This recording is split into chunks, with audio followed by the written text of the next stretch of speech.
I look back at my childhood, especially when I was, say, even as young as 5 years old.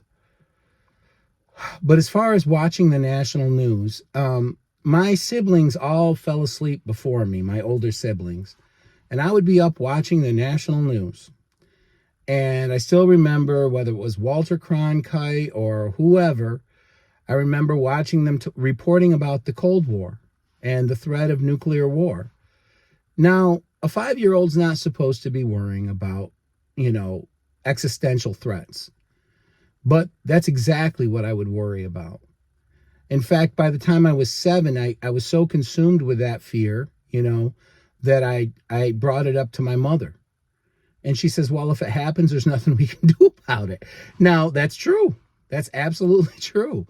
But, just to give you some insight on how the news can even affect children, right?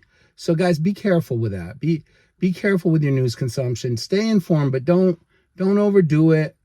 And remember that what you're seeing is not that maybe it's not happening to some degree, but they are very good at embellishing things and making things seem worse and scarier than they are, so that you make sure you